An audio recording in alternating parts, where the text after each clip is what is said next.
दोस्तों आज की वीडियो में हम सीखेंगे टेली प्राइम सॉफ्टवेयर में कंपनी के डेटा को स्प्लिट करना। डेटा को स्प्लिट करने से मतलब है कंपनी के डेटा को विभाजित करना, विभक्त करना, टुकड़ों में बांटना। एग्जाम्पल से समझते हैं। अजय ट्रेडर्स हमारी फर्म है और यहाँ पर अल्ट के साथ F2 मैंने प्रेस कर दिया। पीरियड रखा 1/4/2020 से लेकर 31/3/2021 और एंटर प्रेस कर दिया। और डे बुक में जाकर मैं आपको दिखाता हूं कि इसी कंपनी में मैंने फाइनेंशियल ईयर 2020-21 में भी कार्य किया। देखिए ऊपर यहां पर सो रहा है 1 अप्रैल 2020 से लेकर 31 मार्च 2021, यानी फाइनेंशियल ईयर 2020-21 में मैंने इसी कंपनी में कार्य किया। इसके बाद अगले फाइनेंशियल ईयर में भी मैंने क्या किया, पीरियड को बढ़ाकर और अल्ट के साथ F2 प्रेस करके बता देते 1/4/2021 से लेकर 31/3/2022 पीरियड बढ़ाकर, और इसी कंपनी में मैंने फाइनेंशियल ईयर 21-22 में भी एंट्री की। यहां पर आप देखेंगे तो ऊपर आपको लिखा हुआ मिल रहा है 1 अप्रैल 2021 से लेकर 31 मार्च 2022 पीरियड मिल रहा है। और इसी कंपनी में मैंने क्या किया, फाइनेंशियल ईयर 21-22 में भी कार्य किया। और फिर मैंने क्या किया, पीरियड को आगे बढ़ाकर और इसी कंपनी में फाइनेंशियल ईयर 22-23 में भी मैंने एंट्री प्रारंभ कर दी। 1/4/2022 से लेकर 31/3/23 मैंने यहां पर कर दिया। डे बुक में जाकर फिर से आपको दिखा देता हूं। तो यहां ऊपर आप देखेंगे तो फाइनेंशियल ईयर 22-23 में भी मैं मई महीने की 31 मई तक मैं कार्य कर चुका हूं, यानी अप्रैल और मई महीने की मैं फाइनेंशियल ईयर 22-23 में भी एंट्री कर चुका हूं। ठीक है ना दोस्तों। तो इसी कंपनी में मैंने क्या किया, 20-21 में इस कंपनी को क्रिएट किया था। फिर मैंने पीरियड बढ़ाकर 21-22 में भी इसी कंपनी में कार्य किया। फिर पीरियड को आगे बढ़ाकर और फिर मैंने 22-23 में भी 2 महीने में एंट्री कर ली। अब दोस्तों मैं इस कंपनी के डेटा को स्प्लिट करना चाहता हूं। मैं ये चाहता हूं कि फाइनेंशियल ईयर 2022-23 के लिए अलग से यहां पर एक डेटा, एक कंपनी क्रिएट हो जाए और उसमें मैं फाइनेंशियल ईयर 2022-23 का कार्य कर पाऊं, और प्रीवियस फाइनेंशियल ईयर 2020-21 और 21-22 का डेटा एक अलग कंपनी में रहे। तो दोस्तों मैं ऐसा कर सकता हूं। इसके लिए मुझे कंपनी के डेटा को स्प्लिट करना होगा। अभी जान लेते दोस्तों कि कंपनी के डेटा को स्प्लिट करने की जरूरत क्यों पड़ती है। दोस्तों होता यह है कि मान लीजिए आपने कोई कंपनी क्रिएट की और उस कंपनी को क्रिएट करने के बाद आपने उसमें 4 फाइनेंशियल ईयर का कार्य कर लिया। अब 5वां फाइनेंशियल ईयर आ गया, आगे का फाइनेंशियल ईयर है और उसमें भी आपने कार्य किया। अब आप ये चाहते हैं कि फाइनेंशियल ईयर, जो 5वां फाइनेंशियल ईयर है, जो न्यू फाइनेंशियल ईयर है, उसके लिए आप कंपनी के डेटा को स्प्लिट करना चाहते हैं। तो स्प्लिट करने की जरूरत इसलिए पड़ती है दोस्तों कि हम अपने जो डेटा है उसको सेफ रखना चाहते हैं। होता यह है कि मान लीजिए हमारी जो कंपनी है उसमें हम प्रीवियस 4 फाइनेंशियल ईयर का कार्य करते आए हैं और अब अगले फाइनेंशियल ईयर में हम कार्य करने जा रहे हैं, और इसमें कार्य करते समय कोई एरर आ जाता है और एरर आने की वजह से हमारा जो डेटा है उसमें प्रॉब्लम आ जाती है। तो क्या होगा, हमारा प्रीवियस फाइनेंशियल ईयर का भी डेटा इसी कंपनी में था तो हमको प्रॉब्लम आ जाएगी, क्योंकि हमारा वो डेटा भी क्रैश होने का खतरा रहता है। तो इस खतरे से बचने के लिए हम क्या करते हैं कि पिछले 3-4 फाइनेंशियल ईयर का जो हमारा डेटा है ना, उसको हम अलग रख देते हैं और न्यू फाइनेंशियल ईयर के लिए कंपनी के डेटा को स्प्लिट कर लेते हैं, जिससे कि एक नई कंपनी क्रिएट हो जाती है और फिर हम उसमें कार्य करते हैं। और फिर कोई एरर भी आता है तो क्या होता है कि हमारा प्रीवियस फाइनेंशियल ईयर का जो डेटा है वो अलग कंपनी में रखा हुआ है, तो उस पर कोई भी इसका इफेक्ट नहीं पड़ेगा, वो हमारा सेफ रहेगा। दूसरा रीजन ये भी होता है दोस्तों कि हम इसी कंपनी में प्रीवियस 4 फाइनेंशियल ईयर से कार्य करते चले आ रहे हैं, और अब जो नए फाइनेंशियल ईयर में हम जब कार्य कर रहे हैं तो यहाँ पर स्पीड थोड़ी कम हो गई। वो इसलिए क्योंकि इस कंपनी में पिछले 4 प्रीवियस जो 4 फाइनेंशियल ईयर हैं उनका डेटा है। तो इस वजह से क्या होता है, डेटा बहुत ज़्यादा स्टोर हो जाता है और फिर हम कार्य करने जब जाते हैं तो स्पीड कम हो जाती है, जिस वजह से हमें एंट्री करने में बड़ी दिक्कत आती है, यानी काफ़ी समय हमारा लगता है। तो इसके लिए भी कंपनी की स्पीड अच्छी बनी रहे, अच्छे फास्ट तरीके से हम इसमें कार्य कर पाएँ, तो इसलिए भी हम क्या करते हैं, कंपनी के डेटा को स्प्लिट कर लेते हैं। अब ये आप स्प्लिट जो करना चाहते हैं वो आप किसी भी तरह से कर सकते हैं। आप चाहें तो एक एक फाइनेंशियल ईयर के लिए अलग अलग कंपनी स्प्लिट कर सकते हैं। कंपनी क्रिएट नहीं करना है। यदि आपने कंपनी क्रिएट की अलग अलग फाइनेंशियल ईयर की, तो जो आप कंपनी क्रिएट करेंगे तो उसमें आपको as a opening balance manually डालना पड़ेंगे, सारे स्टॉक आइटम के, सारे लेजर के, है ना।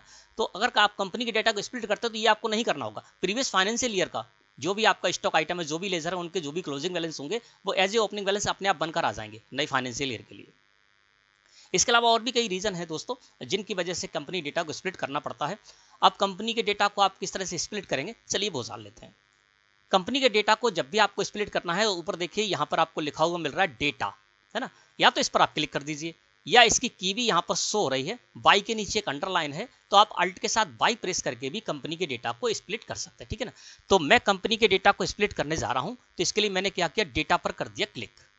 जैसे ही मैंने दोस्तों डेटा पर क्लिक किया तो देखिए हमारे सामने यहाँ पर कुछ ऑप्शन आ गए। सबसे पहले बैकअप, आप चाहें तो स्प्लिट करने से पहले कंपनी को आप बैकअप ले सकते हैं, रख सकते हैं अलग से, ठीक है ना।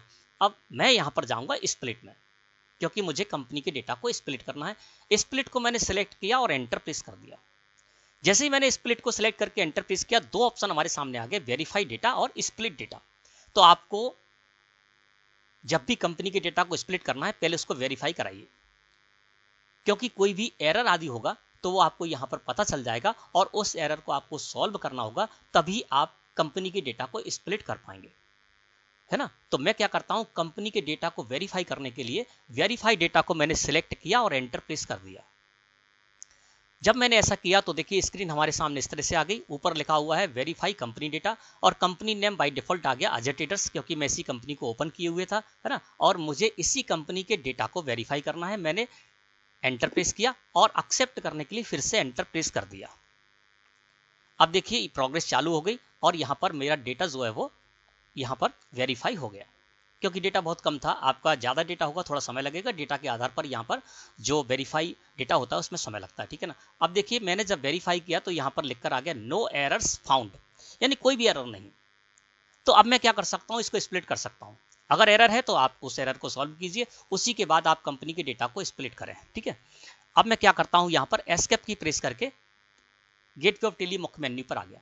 मैंने कंपनी के डेटा को स्प्लिट करने से पहले उसको वेरीफाई कर लिया, कोई एरर नहीं था। अब मैं कंपनी के डेटा को स्प्लिट करूंगा। इसके लिए फिर से मैं डेटा पर ही जाऊंगा। डेटा पर मैंने क्लिक किया, डेटा पर क्लिक किया तो फिर से हमारे सामने वही स्क्रीन आ गई और अब यहाँ से हम जाएंगे स्प्लिट में। स्प्लिट को सिलेक्ट करके मैंने एंटर प्रेस किया। वेरीफाई डेटा को मैं कर चुका हूँ, अब मैं स्प्लिट करना चाहता हूँ डेटा को, तो स्प्लिट डेटा को मैंने सिलेक्ट किया और एंटर प्रेस कर दिया। अब देखिए यहाँ पर हमारे सामने स्क्रीन इस तरह से आई। सबसे ऊपर यहाँ पर लिखा हुआ मिल रहा है हमको split company data. Company name by default Ajay traders आ गया और मैं इसी के डेटा को स्प्लिट करना चाहता हूं तो मैं एंटर प्रेस कर दूंगा। स्प्लिट फ्रॉम, यहां पर आपको वो डेट डालनी है जिस डेट से आप स्प्लिट करना चाहते हैं, अलग करना चाहते हैं, विभक्त करना चाहते हैं, विभाजित करना चाहते हैं डेटा को, है ना। तो मैं यहां पर फाइनेंशियल ईयर 2022-23 के लिए अलग करना चाहता हूं डेटा को, तो यहां पर मैंने 1 अप्रैल 2022 कर दिया, है ना, और मैं इसी को रहने देता हूं। नीचे देखेंगे तो यहाँ पर आपको मैसेज भी दिया जाता है, इसमें भी रिकमेंड किया जा रहा है टेली के द्वारा कि रिकमेंडेड डेट है 1 अप्रैल 2022। अब मैं एंटर प्रेस कर दूंगा। जैसे ही मैंने एंटर प्रेस किया हमारा जो एक्सेप्ट का हमारे सामने ऑप्शन आ गया और इसको जब हम यस कर देंगे तो हम इसको एक्सेप्ट कर पाएंगे। लेकिन उससे पहले आपको बताते हैं, यहाँ नीचे आपको लिखा हुआ मिल रहा है the following company will be created.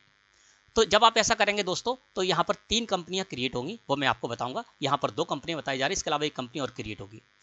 3 कंपनियां क्रिएट होंगी। सबसे पहली जो कंपनी क्रिएट होगी उसमें क्या होगा, फाइनेंशियल ईयर 2020-21 यानी 1 अप्रैल 2020 से लेकर और आज तक की डेट 31 मई 2022 तक का पूरा डेटा रहेगा। और यहाँ पर जो नेम ऑफ फर्स्ट कंपनी आ रही है, इस कंपनी में जब आप देखेंगे तो यहाँ पर लिखा हुआ अजय ट्रेडर्स फ्रॉम 1 अप्रैल 2020। तो यहाँ पर 1 अप्रैल 2020 से लेकर और 31 मार्च 2022 तक का इसमें डेटा मिल जाएगा, यानी फाइनेंशियल ईयर 21 और 22 इसमें मिलेगा। और तीसरी जो कंपनी यहाँ पर सो रही नेम ऑफ सेकंड कंपनी है ना, ये तीसरी कंपनी हो जाएगी। तो नेम ऑफ सेकंड कंपनी यहाँ पर बताया जाए अजय ट्रेडर्स फ्रॉम 1 अप्रैल 2022। ये डेटा अलग हो जाएगा जिसको कि हम करना चाहते हैं 1 अप्रैल 2022 से। तो 1 अप्रैल 2022 से इसमें हमें अलग से डेटा मिल जाएगा, ठीक है। अब मैं इसको क्या करता हूँ, एक्सेप्ट कर लेता हूँ। तो एक्सेप्ट करने के लिए मैंने एंटर प्रेस किया और इसको दोस्तों फिर से हमसे पूछा जा रहा है continue to split company data, तो इसको भी मैं यस करने के लिए एंटर प्रेस कर देता हूं। और ये देखिए अब हमारी कंपनी स्प्लिट हो गई। अब आपको दोस्तों एक बात और ध्यान रखनी है, यहां पर मैंने बताया था आपको कि फाइनेंशियल ईयर 2022-23 के लिए जब मैं स्प्लिट करने जा रहा था डेटा को, तो वहां पर दोस्तों मैंने 2 महीने की एंट्री कर रखी थी, उसके बाद मैं स्प्लिट कर रहा हूं। तो आपको भी ऐसा ही करना है कि 2 महीने 3 महीने 4 महीने हो जाए, कहीं कोई दिक्कत नहीं, आप बाद में भी कर सकते हैं। लेकिन आपको एक बात ध्यान रखना है कि इससे प्रीवियस फाइनेंशियल ईयर, यानी मैं फाइनेंशियल ईयर 2022-23 के लिए डेटा को स्प्लिट करने जा रहा हूं, तो फाइनेंशियल ईयर 21-22 में मुझे जो भी एंट्री करनी थी वो सारी एंट्री मैं कर चुका हूं, उसी के बाद मुझे ये करना है। यानी प्रीवियस फाइनेंशियल ईयर के लिए आपको जो भी एंट्री, एडजस्टमेंट एंट्री आदि जो भी एंट्री करनी है वो कर लें, उसी के बाद आप कंपनी के डेटा को स्प्लिट करें। जैसे कि मैंने क्या किया, फाइनेंशियल ईयर 2022-23 में 2 महीने की एंट्री कर ली, पहले मई तक की एंट्री कर ली, क्योंकि मुझे प्रीवियस फाइनेंशियल ईयर में भी कुछ एडजस्टमेंट एंट्री पास करनी थी, वो सारी मैंने एडजस्टमेंट एंट्री आदि पास कर ली, जो भी एंट्री पास करनी थी वो कर ली, उसके बाद मैं करने जा रहा हूँ। इससे क्या होगा कि प्रीवियस फाइनेंशियल ईयर का जो भी क्लोजिंग बैलेंस होगा वो सारा लेजर है, स्टॉक आइटम है आदि, उनका जो भी क्लोजिंग बैलेंस होगा वो एज ए ओपनिंग बैलेंस अपने आप यहाँ पर बनकर आ जाएगा। और यदि आप प्रीवियस फाइनेंशियल ईयर में कुछ एंट्री आपकी रह गई हैं और उसी से पहले आप कंपनी के डेटा को स्प्लिट कर लेते हैं और उसके बाद प्रीवियस फाइनेंशियल ईयर में जाकर कुछ एंट्री करते हैं, तो इसका इफेक्ट आपको यहाँ पर नहीं मिलेगा, स्प्लिट की हुई कंपनी में नहीं मिलेगा। क्यों? क्योंकि आपने स्प्लिट जब किया था तब वो सारी एंट्री उसमें नहीं थी, उसके बाद आपने एंट्री की है तो आपको प्रॉब्लम आ जाएगी। तो आपको ये ध्यान रखना है, जब भी आप कंपनी के डेटा को स्प्लिट करना चाहते हैं फाइनेंशियल ईयर के आधार पर, नए फाइनेंशियल ईयर के लिए करना चाहते हैं, तो प्रीवियस फाइनेंशियल ईयर की सारी एडजस्टमेंट आदि एंट्री, जो भी एंट्री आपकी करनी है वो सारी कर लें, उसी के बाद डेटा को स्प्लिट करें, जिससे कि प्रीवियस फाइनेंशियल ईयर का जो क्लोजिंग बैलेंस है वो एज ए ओपनिंग बैलेंस अपने आप यहाँ पर बनकर आ जाए, आपको मैनुअली नहीं डालना है। ठीक है, अब मैंने यहाँ पर कंपनी के डेटा को स्प्लिट कर लिया। इस जगह देखेंगे आप यहाँ पर, तो ये देखिए 3 कंपनी यहाँ पर क्रिएट हुई है। सबसे पहले है अजय ट्रेडर्स, ठीक है, फिर उसकी अजय ट्रेडर्स यहाँ पर कुछ भी नहीं मिला, फ्रॉम आदि कुछ भी लिखा हुआ नहीं मिल रहा है। दूसरा है यहाँ पर है अजय ट्रेडर्स फ्रॉम 1 अप्रैल 2020 और तीसरी है अजय ट्रेडर्स फ्रॉम 1 अप्रैल 2022। अब मैं क्या करता हूँ, इसको क्लोज कर देता हूँ, बंद कर दिया मैंने। फिर से ओपन करके दिखाते हैं कि आप जब स्प्लिट कर लेंगे तो उसके बाद आपको 3 कंपनी यहाँ पर क्रिएट होकर मिलेंगी और किस कंपनी में क्या डेटा होगा वो आप जान लीजिए। अब मैं यहाँ टेली प्राइम सॉफ्टवेयर को फिर से ओपन करने जा रहा हूँ और ये देखिए मैंने यहाँ पर ओपन किया।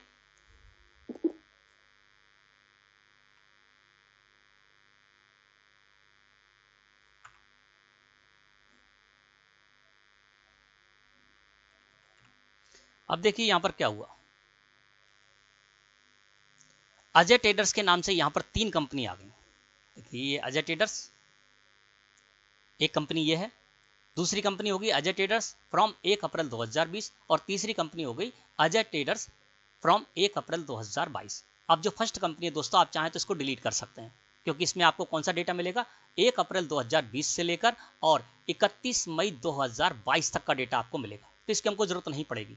क्यों? क्योंकि ये जो कंपनी है अजय ट्रेडर्स फ्रॉम 1 अप्रैल 2020, इसमें हमें फाइनेंशियल ईयर 2020 और फाइनेंशियल ईयर 2021 दोनों का डेटा हमको इसमें मिल जाएगा। जब भी हमको प्रीवियस फाइनेंशियल ईयर में जाना होगा, देखना होगा अपनी एंट्री को, तो हम इस कंपनी को सिलेक्ट करेंगे और इसमें हम प्रीवियस फाइनेंशियल ईयर यानी 2020-21 और 2021-22 की सारी जानकारी ले पाएंगे, सारी एंट्री देख पाएंगे। और जब हमको फाइनेंशियल ईयर 2022-23 में कार्य करना है यानी 1 अप्रैल 2022 से कार्य करना है, तो हम इस कंपनी को सिलेक्ट करेंगे। सबसे पहले आप चाहें तो इस कंपनी को यहाँ से डिलीट कर सकते हैं। अजय ट्रेडर्स को आप सेलेक्ट कीजिए यहाँ पर, और इसको हमको डिलीट करना है तो अल्ट के साथ के प्रेस कर दिया और इस जगह अल्टर में आ गया। अल्टर में आने के बाद मैंने यहाँ पर अल्ट के साथ डी प्रेस कर देंगे और इसको यस कर देंगे, तो ये हमारी यहाँ से हट जाएगी, है ना। तो 2 कंपनी हमारी रह जाएंगी। ठीक है, अब फिर से हम चलते हैं दूसरी कंपनी में भी आपको दिखाते हैं।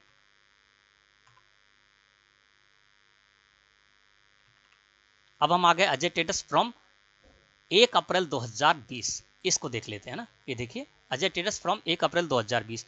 अब एक यानी फाइनेंशियल ईयर 2020 और 21 की हमको एंट्री देखना है, इसके बारे में कोई जानकारी लेना है, तो इसको मैं सेलेक्ट करके एंटर प्रेस कर दूंगा और यहाँ पर अल्ट के साथ F2 प्रेस करके 1/4/2020 से लेकर 31/3/2022 तक मैं यहाँ पर कर देता हूँ। 1/4/2020 से लेकर 31/3/2022, है ना, इसमें करेंगे तो यहाँ पर हम ये सारी जानकारी ले पाएंगे। जैसे हम परचेज रजिस्टर में चलते हैं और परचेज रजिस्टर में आएंगे, देखिए तो यहाँ पर हमको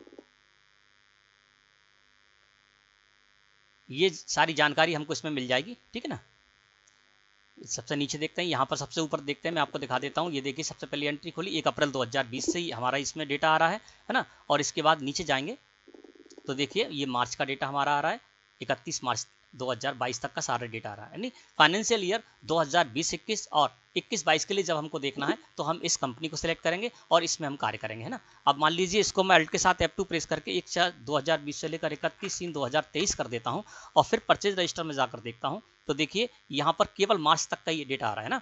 यानी फाइनेंशियल ईयर 22-23 का डेटा इसमें नहीं मिलेगा। तो प्रीवियस फाइनेंशियल ईयर 2020-21 और 21-22 को जब भी हमें देखना है ना, तो ये डेटा हमारा इस कंपनी में मिलेगा। और अब जो मैंने कंपनी क्रिएट की है, अलग से जो स्प्लिट की है कंपनी 22-23 के लिए, चलिए उसको देख लेते हैं। अब मैं यहाँ पर फिर से गया अजय ट्रेडर्स में।